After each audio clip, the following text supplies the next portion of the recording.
Put your faith in the light. Hello guys, welcome to another one of my videos. This is Lightblade, and well guys, in this one I wanted to talk about the War Within and all the Retribution Paladin talent changes that we have so far. So a lot of people got access to the alpha. I personally didn't, but the information made it to WOWHEAD, so I'm going to go over all the changes that we have confirmed happened in this alpha period. So let's start with the video. Okay, so the first change we're going to be talking about is this new ability that's called Burn to Ash. This is, well, a new talent that is going to be replacing Truth's Wake here in the talent tree. So you can see here, and there is no longer going to be a Truth's Wake, and it's now going to be that Burn to Ash. But don't worry, Truth's Wake is not going anywhere. It's just going to be baked into the original Wake of Ashes. So yeah, that's pretty good. We're not losing anything basically to get this new spell. So what does it do? When Truth's Wake critically strikes, its duration extended by 2 seconds. Your other damage over time effects deal 30% increased damage to targets affected by Truth's Wake. That's pretty powerful, and Blizzard is setting something that is really important. They want Retribution Paladins to actually scale. We did have this problem in Dragonflight, that we were a versatility class because our mastery wasn't really good, and they nerfed it a lot, and also our critical strike wasn't really good because we had a lot of effects that it diminished its value. But with this spell, Blizzard is actually telling us, okay, you guys are going to scale, and critical strike is going to be a very important part of your kit, because, well, the damage increase from Burn to Ash is going to affect things like your Consecration, your Expurgation, and your hero talents, especially if you're going to be using Herald of the Sun. As you can see here, the old sunspots have a new name that's called now Dawnlight. Whenever you Wake of Ashes, you're going to drop those damage over time effects on your targets, and they are going to be doing increased damage with your Burn to Ash. So yeah, I like this talent. It's pretty powerful. I think it is going to be very impactful, especially with the Herald of the Sun builds. I think even with the Temporary build, it's still going to be pretty impactful. So now let's go to the next changes. Okay, next up we have another huge change for Retribution Paladins, and this is to our Mastery, which is no longer going to be called Hand of Light. Instead of that, it's going to be called Hyler's Judgment. This is important because this name is going to appear in other talents that we're going to be talking about in a second. So what's the numeric change that they're doing? First of all, they're buffing our baseline mastery by 50%. So it was 8% before, it's going to be now 12%. Additionally, they're going to make our mastery have an extra effect where Judgment has a percentage chance to blast our target with holy damage. The chance will scale with your mastery linearly. So let's say you have 30% mastery, this effect will have a 30% chance to occur. I'm really happy with what they're doing with Mastery here. It brings Retribution Paladins back to how they were in the past, giving back our strong scaling with stats. So we don't run into the same problems that we did in Dragonflight, where we did do a lot of damage at the start. We were strong, but then fell off and needed some extra percentage aura buffs instead of just scaling naturally with the gear we get. Okay, next up we have some talent changes in tuning. So Wake of Ashes now deals less damage but has Truth's Wake baked into it, you know, the passive. The only thing that we're going to be losing from Wake of Ashes is the slow, which is kind of sad, but it was a pretty niche small utility, you know, to get that extra slow on the ability, so I'm okay with letting it go. Next up we have Adjudication. So this now causes our Hammer of Wrath to have a chance to cast Hyler's Judgment. Remember, Hyler's Judgment is going to be the new name of our mastery, so it's Hammer of Wrath is going to have a chance to proc the extra holy damage that we do on the second part of our mastery. Before that, it was critical strikes with Hammer of Wrath caused a blessed hammer to appear and just spin around. This also leads us to another change that they're doing that is not mentioned in this WOWHEAD article, which is the Vengeful Wrath talent for Paladins is no longer going to be doing 100% critical strike on your target. Now it's going to do 50% increased damage on enemies below 35% health, which I think is better because it makes critical strike not be useless whenever you're throwing Hammers of Wrath, and it makes it critical strike and mastery more balanced between them as secondary stats. I like this change. Okay, next up we have Art of War. So this talent used to make our auto attacks have a 20% chance to reset the cooldown of Blade of Justice, but now additionally critical strikes are going to increase that chance by an extra 10%, which is really good.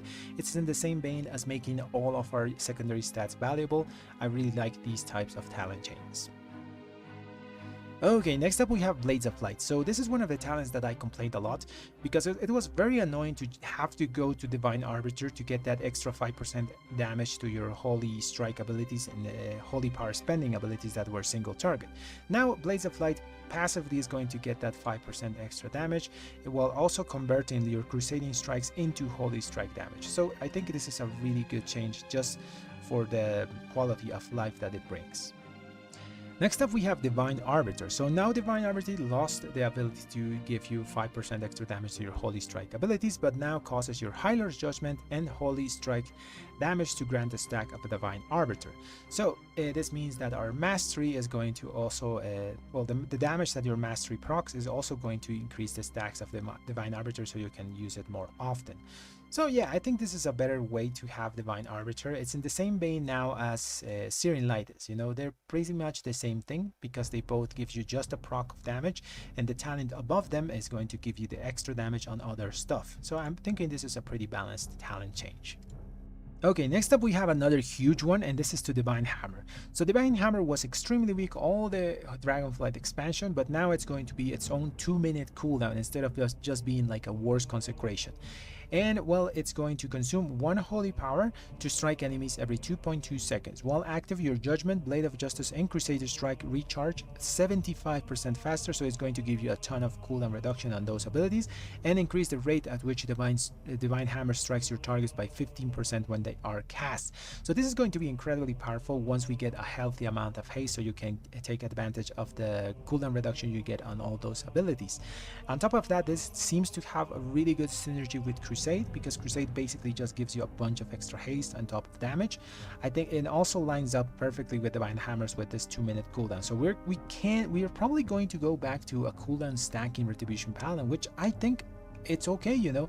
Maybe the 2 playstyles, you know, the 1-minute Paladin can actually exist with the 2-minute Paladin with this Divine Hammer and cooldown stacking.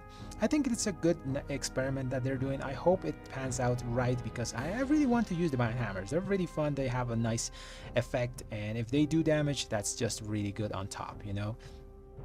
Okay, next up we have Execution Center. So the accumulator percentage is going down from 30% to 20%. This is okay because we're getting a lot of extra power from other sources, you know, the Templar hero talents for single target, and you're also getting a ton of extra damage from the Herald of the Sun hero talents for AoE.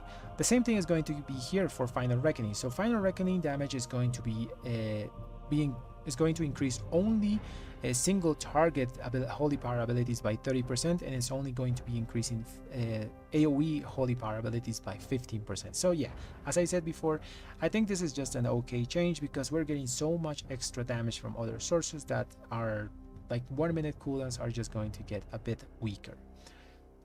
Okay, next up we have Healer's Judgment, which is no longer going to be named like that because that's the name of our mastery. The new name of this talent is going to be Healer's Wrath, which makes our mastery 50% and 100% more effective on Judgment and Hammer of Wrath depending on how many points you put on it. You can put 2 points. So I think this talent change is pretty good, especially on single target situations, because mastery is normally not the best stat in single target fights, but with this it can be incredibly powerful. It also makes our cleave also really powerful, our single target cleave, because Judgment can actually hit 5 things when you talent into the hit five things with it, you know. So I think this talent is going to be pretty strong. It's going to be also pretty situational depending on the type of fights you're going to be facing. Okay, up next we have Righteous Cause. So this was one of the talents that I complained a lot because it's one of those that only does something either for AoE or single target. So Righteous Cause now it's been changed. Before it only made our Templar's Verdict, Final Verdict, and Justicre's Vengeance have a 20% chance to reset the cooldown of Blade of Justice. Now instead of that, it has a 6% per holy power spent to reset the cooldown of Blade of Justice. So let's say you are using the 4 holy power spender Retribution Paladin. Doesn't matter if it's a Templar Strike or a Divine Storm, you're going to have a 24% chance to reset the cooldown of Blade of Justice with this talent. I think this is pretty strong and makes it actually able to compete with Art of War, even though Art of War also got a buff, making your critical strikes, you know, here your critical strikes have an additional chance to reset the cooldown of this ability. I'm thinking this is going to be useful if you're going, like I said, with the 4 holy power spending Retribution Paladin, because they are making that build a bit more competitive with the Crusading Strike's normal 3 Holy Power spender Retribution Paladin. So let's go to the next talent. Next change is a very simple one, but it's a pretty impactful one. So Searing Light now includes High Lord's Judgment. So remember, High Lord's Judgment is our mastery, that's the name. So the damage part of our mastery is now going to be able to proc Searing Light, which is pretty huge because Searing Light didn't have a way to proc it reliably on single target fights. You know, we only had Consecration and we only had like Wake of Ashes to proc it in single target fights. So whenever you pick this talent in a, let's say, a fortified key, whenever you faced bosses, this thing rarely did anything. But now since it procs from our mastery, whenever we throw a judgment, it's a lot more reliable in those situations. Pretty good change. Okay, next up we have Templar Strikes. Time to continue the combo increased to 5 seconds, it was 4 seconds before, and Templar Slash now burns the enemy for 50% of the damage dealt over 4 seconds. Before it was always critically striked and inherits the Crusader Strike benefits. So this is one of the complaints that Retribution Paladins had in Dragonflight, where Templar Strikes was one of the talents that made Critical Strike useless because it always critically striked, and also made Haste useless. But with this change, the second part of Templar Strikes will now benefit from all the stats that we can get, all our secondaries, because it is a dot, so it's going to get benefits from Haste, doing more ticks of damage. It's going to benefit from critical strike because it no longer critically strikes all the time. It now benefits from mastery and versatility because it's holy damage, and versatility affects anything that we do. So I'm really liking this change, and I think this is going to probably make Templar Strikes a bit more competitive with Crusading Strikes, because you know that Crusading Strikes was the option that benefit from all stats that we got. Okay, one last change I want to talk about is something that is not documented here in the WOWHEAD post, but I found by reading some of our talents in the beta part. So Greater Judgment basically does the same thing as it does in live. You know, Judgment causes your target to take 20% increased damage from your next Holy Power ability, but there's one extra line of text there, and it says multiple applications may overlap. So this means that whenever you throw a judgment on a target that already has a judgment, that target is going to be taking 40% extra damage instead of 20. That means that this talent is basically just making impossible that you override your Divine Resonance Judgment with your normal judgment, making basically the rotation a lot smoother. And I'm okay with those type of quality of life changes. Well guys, that's the end of the video. I'm really liking the changes Blizz is making in the War Within for Retribution Paladins. They are basically taking us back to the old stat scaling Retribution that didn't rely on non-paladin damage sources like it did in Dragonflight. And well, I hope you enjoyed the video, and if you did, leave a like and a subscribe to the channel. Thanks for watching everyone.